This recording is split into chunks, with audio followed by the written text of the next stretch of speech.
రేవంత్ రెడ్డి తమ్ముడు ఇప్పుడే న్యూస్లో చూశాను.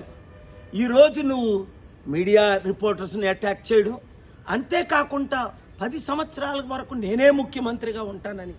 ఇప్పుడు మార్చి 15, కనీసం తాగడానికి మంచినీళ్ళు లేవు. అమీర్పేటలో మాకు ట్యాంకర్ని తెప్పించుకుంటున్నాం.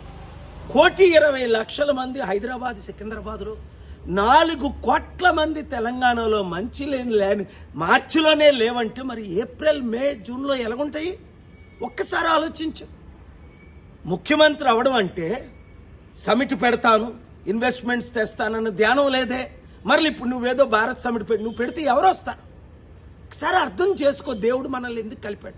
నేను పోటీ చేయకుండా వరంగల్లో నీకు ఎందుకు మద్దతు ఇచ్చాను? రాష్ట్రాన్ని బాగు చేయడానికి, అప్పులు తీర్చడానికి, అభివృద్ధి చేయడానికి, మంచి చేయడానికి. మరి నువ్వేం చేస్తున్నావు? బీజేపీ వాళ్ళు గెలిపిస్తున్నావు. అలాగే రాహుల్ గాంధీకి, కాంగ్రెస్కి మూటలు మోస్తున్నావు అని అందరూ చెప్తున్నారు. ఇప్పుడు దోచుకోవడం, దాచుకోవడం, పంచిపెట్టడమేనా, లేదా ప్రజల మీద ధ్యానం ఉందా?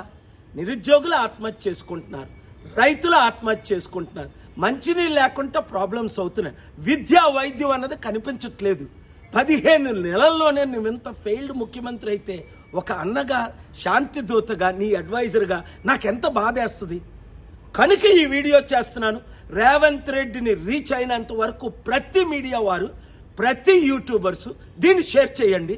రాష్ట్రాన్ని కాపాడుకుందాం, దేశాన్ని రక్షించుకుందాం.